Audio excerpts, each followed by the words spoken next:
And I'm glad you're here for this series. And as we do start it, I want to encourage you. I know when sometimes you're listening to a message. Sometimes you'll hear or a teaching, and sometimes you'll think, oh, man, I wish such and such was here so they could hear this. They really need to hear this. You know, and I understand that. We all have that happen. And so, you know, I just want to let you know, we put, you know, our sermons, we put this time, it's online. So if that thought pops in your mind, that's great. There's a link you can send or tell them to go to our website and watch it so they can hear this. But while you're here today, just you, I want you to think about what God wants to say to you today, and as you commit to coming through this series, be a part of this series.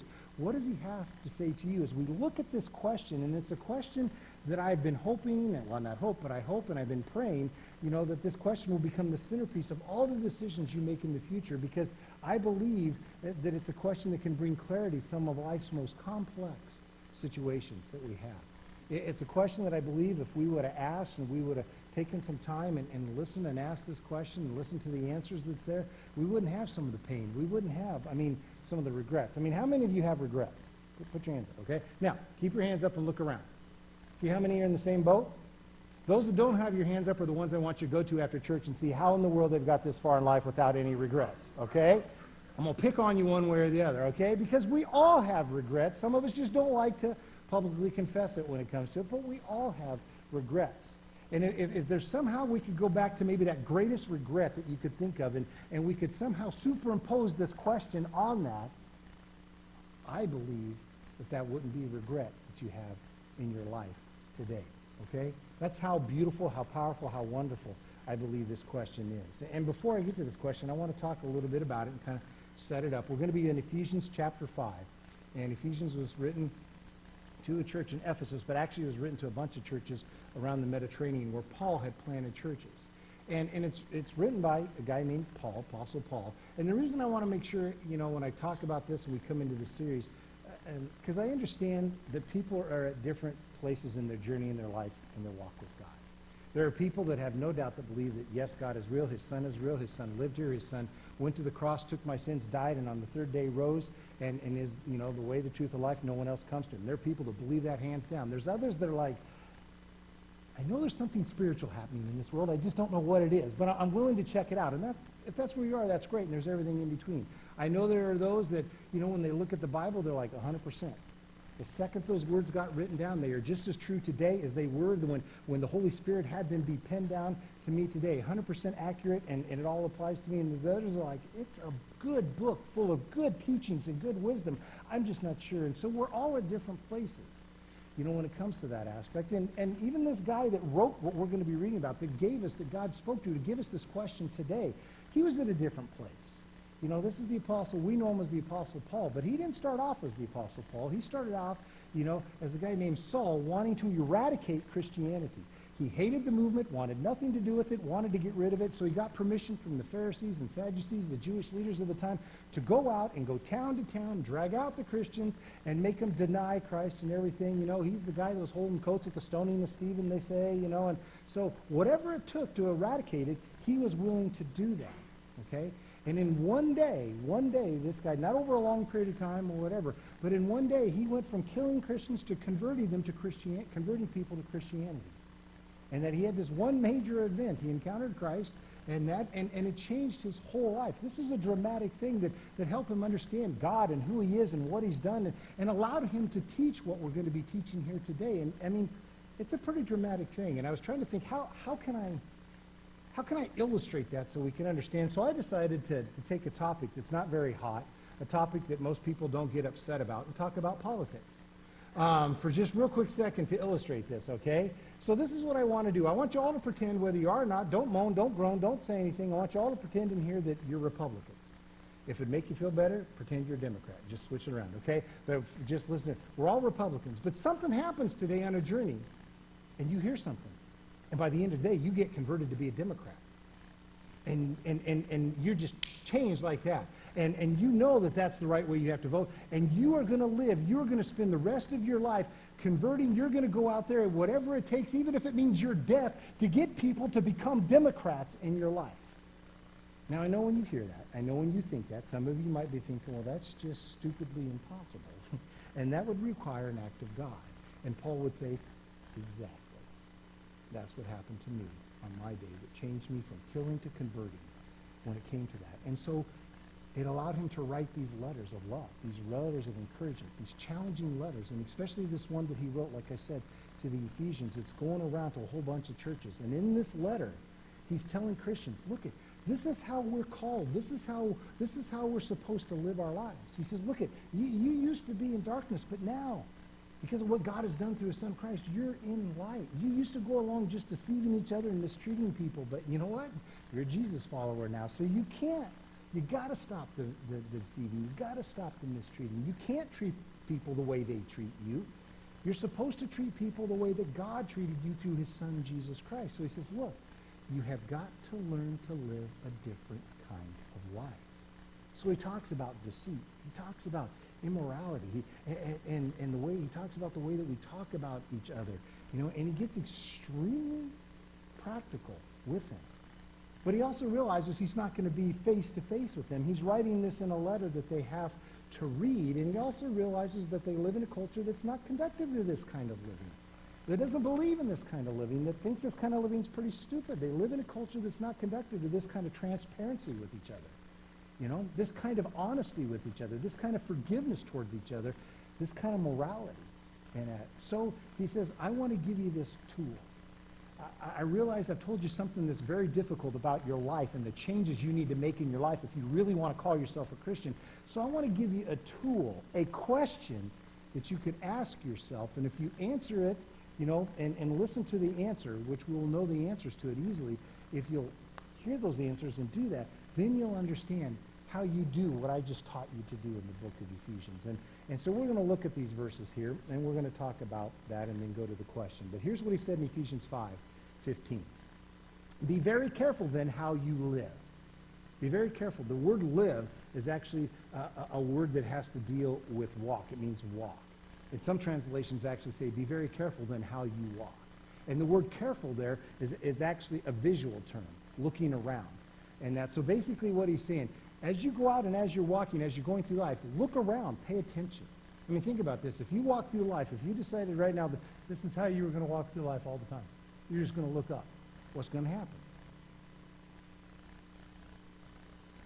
You're going to run into things. It's going to be pretty clumsy, you know, and you're going to hurt yourself. You're going to stumble, you're going to trip, you're going to fall. And Paul says, look, in your spiritual walk with God, if you want to do the right thing, he says, I want you, in your walk, I want you to look around, look up, look down, look left, look right, look back. Look where you're going. Be careful. Be very careful in that. And he says this way, not as unwise, but as wise. Be very careful then how you live, not as unwise, but as wise. So he equates unwise with careless, and he equates wise with careful. He says, I want you to be wise, not unwise. And unwise is, well, just do whatever you want, whenever you want, with whoever you want, however you want. Who cares about the consequences? But wise is, look. He says, look at where you're going. Think about where you've been, and pay attention to what's going on around you. And then he continues. He says, making the most of your every opportunity because the days are evil. And in a couple weeks in this series, we're going to unpack this verse right here, but I just kind of want to give you a heads up of what he's talking about. That word opportunity is a time word. It's in reference to time, either that it points to time or a point in time. He says, look, I want you to take advantage of every opportunity you have, or specifically, I want you to redeem the time that you have. Because why? Because we have an unlimited, well, we don't have an unlimited, we have a limited amount of time. That's the way I mean to say that. You know, I mean, think about it. What's your greatest asset, or most precious asset, or most irreplaceable asset? It's time, is it not? It's something, once that second goes, you'll never, ever get it back. So he says, the way I want you to live your life, I want you to be careful. I want you to look around, up, back, down. I want you to be wise, and I want you to make good use of your time. Why? Because the days are evil. Now, what does he mean by that, you know? He means saying to them, you live in a time, as he would say to the Ephesians, and I believe if he were standing here, he'd say the same thing. We live in a time that if we were to just kind of say, oh, well, whatever the politically correct thing is, whatever the culture says is right and good and true, I'm just going to, you know, float on it, and I'm just going to float down that river of whatever it is. And he says, if that's what we do, you're going to end up in a place you don't want to end up. If that's what you do with your relationships, you're going to end up in a relationship, you know, how's everybody else doing in a relationship? Oh, I know God said, but how's everyone else? Well, that's what I'm going to do. I'm going to go with the flow of culture, just flow down. You're going to end up in a relationship you don't want to end up in. How about finances? Well, what's everybody else doing? Well, everybody else, they're living above their means. Well, I don't think financially that's where you want to be, you know. And so he says, think about it. Think about your relationships with your kids, with your parents, with your spouses, and everything. Look, the days we live in, there are currents that are going to take you in directions that none of us want to go. So constantly. So consequently, you know, you can't be careless. You know, you can't simply go with the flow because the flow is going to take you somewhere you don't want to go. The days are evil, therefore, you've got to be careful. You've got to live as wise. And that. You've got to live as wise, not as unwise. And you've got to make the most of every opportunity. And then he says something directed very specifically to Christians, okay? He says, therefore, do not be foolish, but understand what the Lord's will is. Now, the reason I capitalize the word but is because there's two words in Greek that you could use for it. One has a much stronger emphasis, and that's the one he uses here. It's like this. It's like if you're talking to somebody and they're, you know, Facebooking or, you know, whatever, social, or you know, and you're talking and you really want them to get the point. It's such a strong word. It means you literally grab them and shake them so they're looking at you and getting the attention. That's what that word means as he's talking about it here. You know, he says, look at, this is what I want you. And he emphasizes it because of this. All Christians do it. 10 fingers pointed here, you know, 10 fingers pointed there. All Christians, we do this. Actually, everybody in every religion does it, but because we're Christians here, we're talking about Christianity, that's what I'm going to focus on. We all look for loopholes. We all look for loopholes when it comes to that, you know, and that we all look for ways around what we know to do is right. Well, I know it says that, but, you know, I know she asked me to, or he asked me to, but, well, I know my parents always said, but, you know, well, I know it'd probably be the right thing to do, but we always look for loopholes. We all have excuses. So the Apostle Paul, who's no different than us, who knows the people that he planted the churches with and is there, he knows what they're thinking. He puts in this big contrast that's there, and he says, look, don't be foolish. Don't be stupid. Don't deceive yourself. Don't look for loopholes. Don't make excuses. Don't pretend like it's not, or don't pretend like you didn't hear it, or don't pretend like you didn't know it. I want you to understand literally. I want you to face up to it. I want you to tell yourself the truth. I want you to face up to what the Lord's will is. In other words, he's saying to Christians, look, we know what we ought to do. We know the difference between right and wrong. You know, we know that if you're going to live carefully, we know that what the current of culture is, and you know that one thing leads to another. He says, you guys, we already know this stuff. So quit playing around with it. Quit playing games. You know, quit talking yourself into things you should be talking yourself out of, and quit talking yourself out of things you should be talking yourself into. And look, he says, be wise. The thrust, kind of the whole central part of what he's teaching is in that very first part that I read. But be very careful then how you live, not as unwise, but as wise. So the litmus test for every opportunity, every decision, every invitation isn't the question, hey, what's everybody else doing? No, that's not it. It's not, what did I do last time? That's the wrong one. Or, hey, what can I get away with? That's definitely the wrong question to ask. The litmus test is this. Here's the question that we're going to be talking about. What is the wise thing to do? What is the wise thing for you to do? Not your sibling, not your spouse, not your coworker. This is where I said I want you to focus on you when we hear these questions. What's the wise thing for you to do? Okay? And we're going to take, like I said, a few moments here in our time remaining. And I'm going to real quick go over three aspects of this question that I think we're going to be studying for 6 weeks. Because there's one thing that I know. All of us in this room, we are so stinking smart. And the easiest person in the world for you to deceive is who? Yourself. Absolutely. The easiest person in the world for you to get into trouble is you. You know? And very few of us look back at our worst decision and say, gosh, I really don't know how I got myself into that. Because if we're honest, the truth is we may exactly. I mean, we have something that we say, oh yeah, hindsight is what? Hindsight's 20/20. Means you have clear vision. You can look back and you can clearly see what, when, where, why, and how. We can look back and I can clearly see, oh, that stupid decision I made. I should have never hired that person. No. You know, I mean, we can look back and we can see and we can look on that and we can see the decision we made that led us down a road that we shouldn't be on when it comes to that within our life. So Paul says, come on, let's take a look. Let's ask this question. And he says this, or with this question, there's these three different aspects. The first one is this for you to think about. In light of my past experience, what's the wise thing for me to do? In light of my past experience, in light of your past experience, what's the wise thing for you to do? Okay? And this is important because your past is your past and my past is my past. And they're different paths. So there might be something that's okay for you to do, but because of my past, I should never even attempt to do it. Like, for example, maybe I struggle with, drinking, alcoholic and stuff, and I haven't been drinking for 20 years. So in light of my past, it probably wouldn't be very wise for me to sit down this afternoon when I watch New Orleans Saints play and win, to sit down and start having a beer. That just wouldn't be wise because of that, would it? Now, for you, you maybe have never, ever struggled with it, and it's no problem for you. So your past is yours, mine is mine. So that's why I say in this question, this is about you. Don't think about anything else but you, where you are in your life. In light of your past experience, what's the wise thing to do? Because, you see, this is why history keeps repeating ourselves in our life. It's because we don't ask the question. And we think somehow we can do what we did last time, but there'll be different results. And I know why, because we're all human. Because you believe, I believe, everybody believes that somehow we can manage the outcome. Oh, I can handle it, Mom. Don't worry about it. Oh, honey, I know last time, but this time I've got it figured in my head. That tree will fall right between the house and the garage. Trust me, And Paul says, come on, don't be stupid. Don't lie to yourself. In light of you, not everybody else's, but in light of your past experience, what's the right thing to do? And you can see when you ask this question, if you really get honest with it, how it can almost be a little bit uncomfortable within your life. But you can see as you asked it, all of a sudden, when you get really honest with that, I knew exactly what I should do because of my past experience. And I know exactly where I shouldn't go because of my past experience.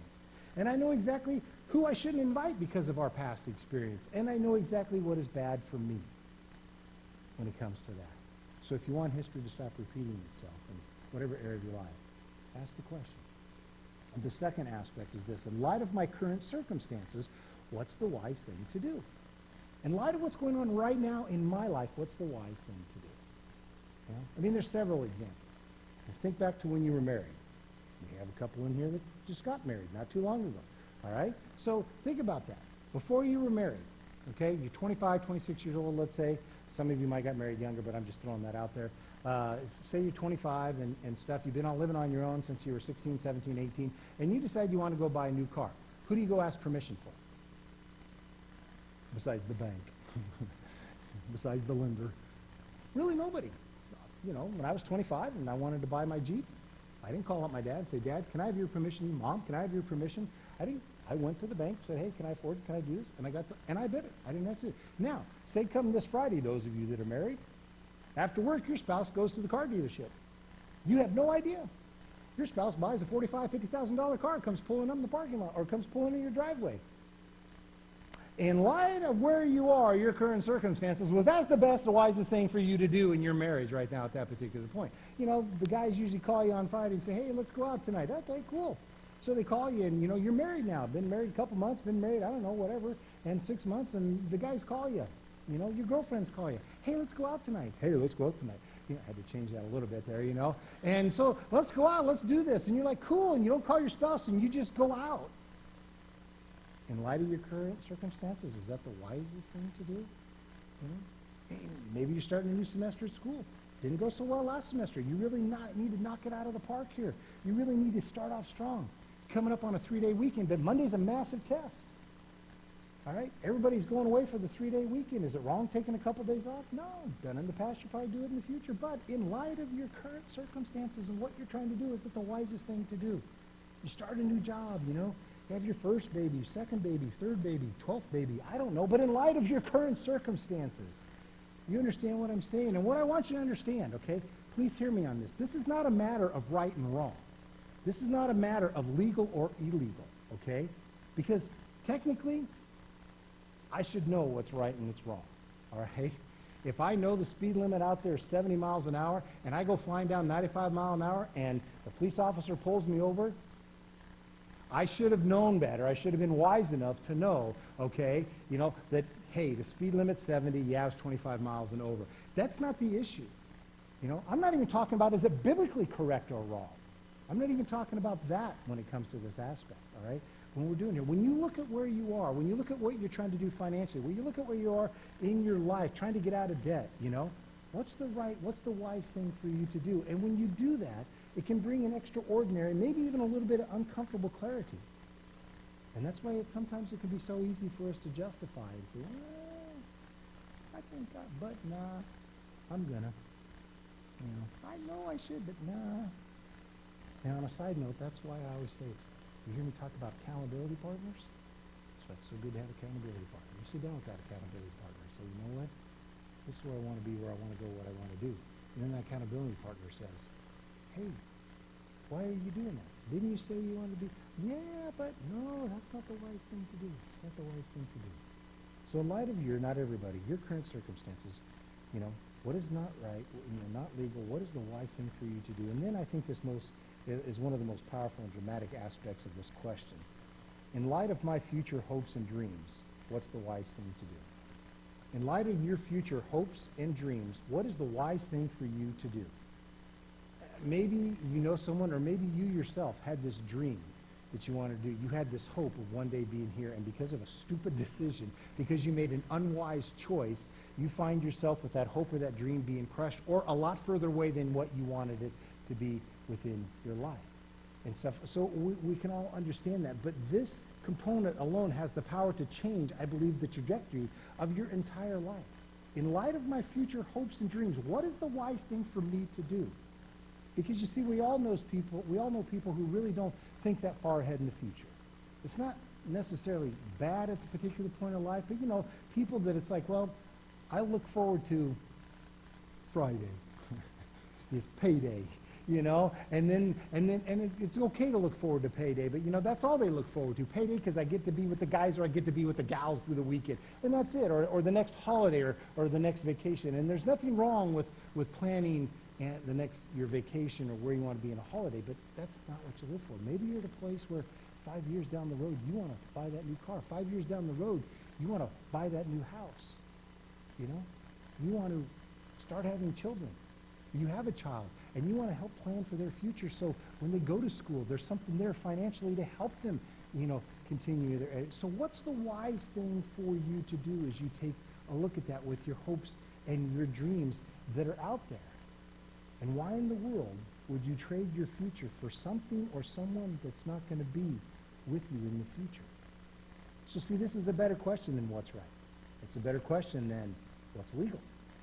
This is a better question than what did we do last summer? In light of your future hopes and dreams, in light of where you want to be someday, what's the wise thing? Not for everybody else, because they don't share your hopes and dreams.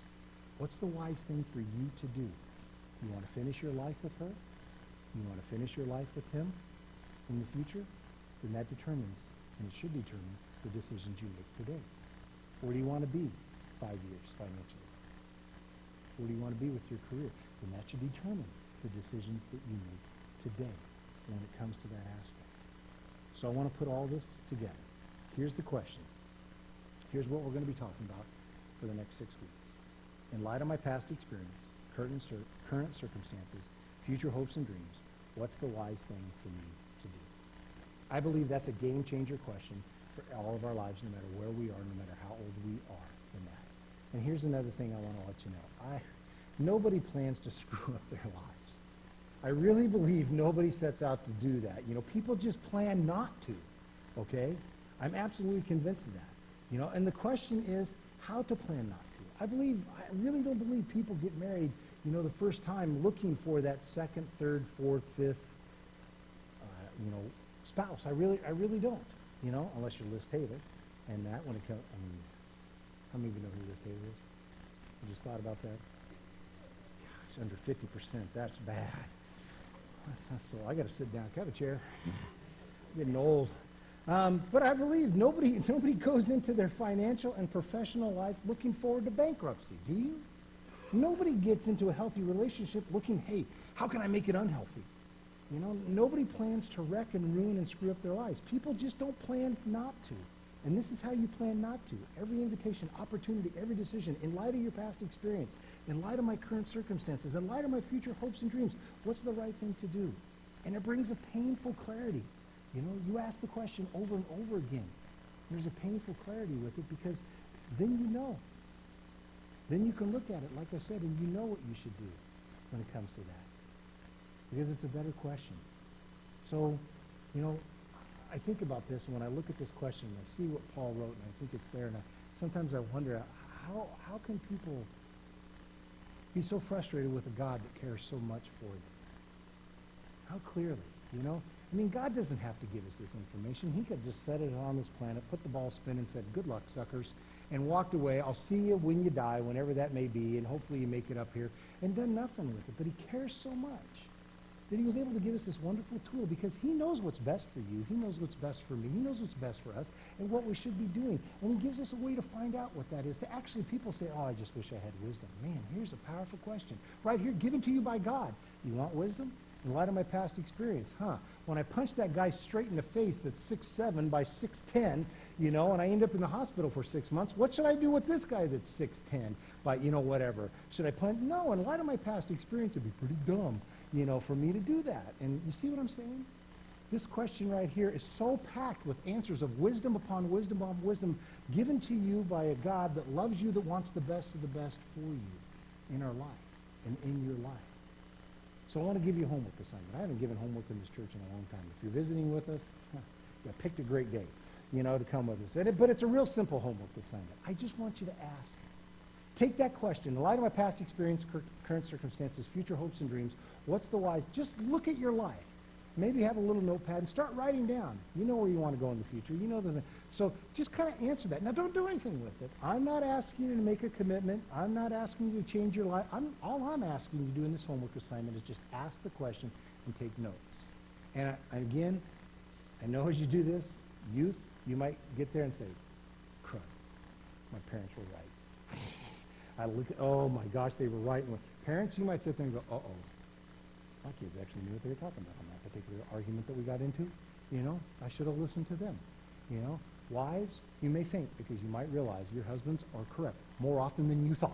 You know, when it comes down, when you start answering this question and looking at stuff, and husbands, yeah, your wives might know. And I'm not asking you to go to them and kneel down and ask for forgiveness. I mean, you can. It might help the relationship. All I'm asking you to do, ask the question.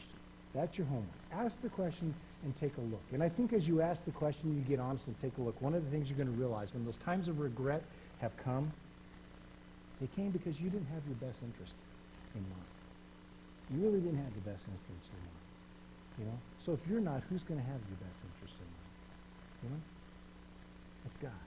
And I think one of the things that maybe we'll discover as you go through this series, and that is that there is a God that actually inspired these words and that has your best interests in mind, even when you don't. I believe that's something powerful we can learn. And if you don't have your best interests in mind, then one day you're going to wake up in a place you don't want to be. You're going to end up somewhere you never planned to be. And you're going to make dumb decisions. Not because you plan to make them. You just forgot. You just forgot to plan not to make them in our life. So we're going to take some time right now. And we're going to be remembering, as the worship team comes up here, what God has done for us through his son Christ. He's given us these elements that we can remember the life of his son, the love that he has. And as we take this time and reflect and remember and give thanks for that life and what his life on the cross and his death and his burial and his resurrection means to us, what those emblems stand for us in our lives, it's also time to let God's Spirit speak to us and say, you know what? Maybe I need to be asking this question a lot more in my life. Maybe the regrets I'm waking up with daily, frustrations I'm having hourly, stress that I deal with continually is because I'm not really getting honest with answering the questions. And when I do answer them honestly, I'm kind of deceiving myself. And maybe I need to heed the words that God spoke through Paul when he said, no. Listen. Listen to what God's will is for you. His will that's full of love, mercy, grace, forgiveness. Listen to that. In light of my past experience, in light of my current circumstances, in light of my future hopes and dreams, what's the wise thing? for me to do in my life. And during this time, while people are taking communion, when you're ready, you can get up and go and serve yourself. And if you're unable to, just raise your hand and our ushers will bring that to you. I mean, come back, you can stand and continue to sing. But during this time, if you want prayer, I'll be up front. If you want to talk to somebody, I'll be up here. You can come on up and talk with me if you'd like to. There's other leadership here. Keep coming if there's people with me. Or if you just want to talk to somebody throughout the week, we have our information that you can see there that's in the bulletin. Grab one of those, get a hold of us. And that, because like you hear me say time and time again, we're about doing life together. You know, we're about walking through life together, being there for each other. But let's go before God right now. Father, I thank you for this time that we can gather together and we can worship and we can celebrate and give thanks for how good and how great and how wonderful you are. No matter where we are in our journey and our walk and our life with you, Father, I thank you that we could be in your presence and what that means to each and every one of us, Father. And as we take this time right now and we reflect, as we take this time and we remember and give thanks for the gift of your Son, Jesus, Lord, I thank you, Father, for what that means to us. I thank you for the freedom, the grace, and the mercy, the salvation that we can have, Father, when we surrender to that truth, when we take that wisdom, Father God, when we take those steps, and Lord, and surrender to that. I thank you for the blessing upon blessing that's there for us, Father, but also during this time, I pray that your Spirit continue to search us, continue to help us ask that question, Father, continue to help us see where is it in our lives where being unwise? Where is it we need to be more? What steps do we need to take? And then not just hold that truth in our hearts, but Father God, may you give us the strength to start taking steps today to live out that wisdom. Thank you for the blessings you give us. Thank you for this time and this time. We lift all before you in Jesus Christ's name.